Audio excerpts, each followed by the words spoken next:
Hello મિત્રો, કેમ છો? માતાજી સ્વાગત છે નવા બ્લોગમાં.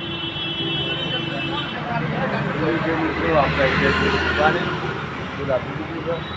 બીજું મિત્રો આપણે જવાનું છે બજારમાં, આપણું કામ છે તો શાકભાજીનું કામ, શાકભાજી લાવવાનું, બજારનું લાવવાનું તો ગમે છે બધા જોબમાં.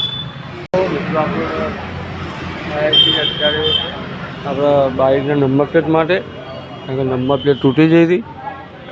અત્યારે આવ્યા છીએ હવે ઓફિસ માટે, પણ ઓફિસ બંધ. ભાઈનો ફોન કર્યો એટલે કે આવું છું, કારણ કે મિત્રો હવે નંબર પ્લેટ તૂટી જાય ને એટલે પોલીસ આરટીઓની બીક લાગે છે. નંબર પ્લેટનું કરાવી દઈએ આપણે.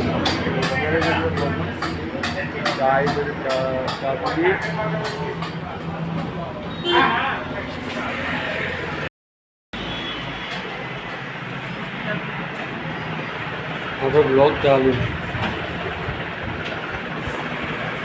તો મિત્રો ચાલુ છે પ્રોસેસ બધી.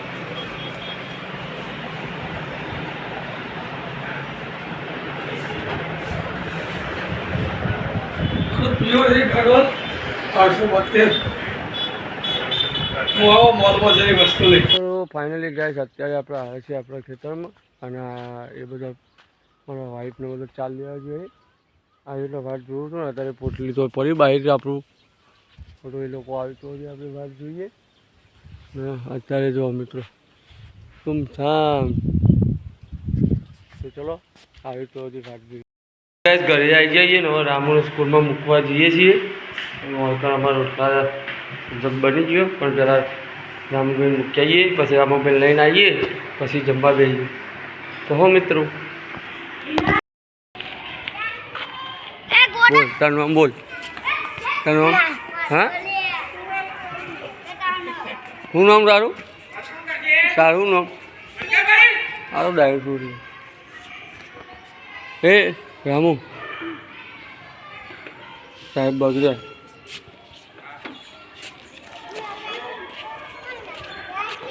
નાના છોકરા ગેસ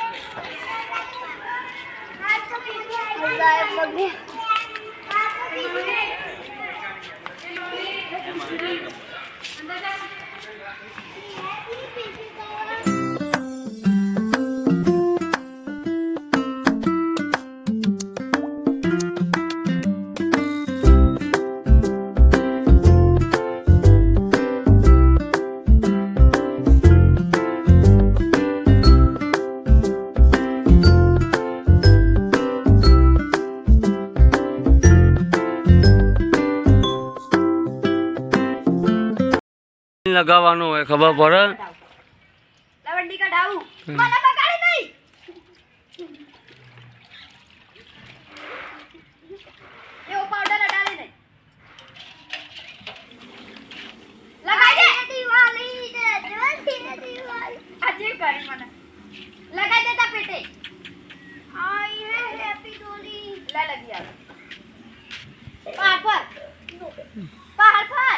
હેલો અને મચ્છર કઈ જવાના રામણના ઓવર. તો મિત્રો આપણે તો ઘરે આવી ગયા છીએ અત્યારે. દુકાનથી દુકાન બની ગઈ છે. રામુભાઈ લઈને આવી ગયા છીએ સ્કૂલમાંથી. ભાઈ હાથ ભાઈ આવી જઈએ જમવાનું હોય તો. મિત્રો જાતી છે કઢી બનાવી છે, તો ચલો જમી લઈએ આપણે.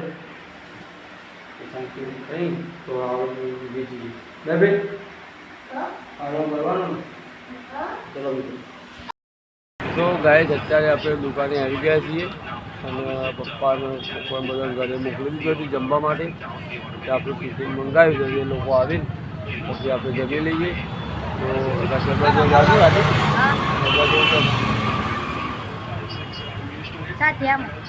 એમ તો ચાલે, અથવા એમ તો કંટાળો કોઈ ના કરતી આપણે તો બીજો રાતના 12 વાગી ગયા છે. હવે ચલો આપણે જઈએ છીએ ઘરે.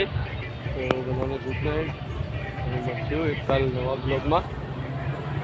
જય માતાજી મિત્રો.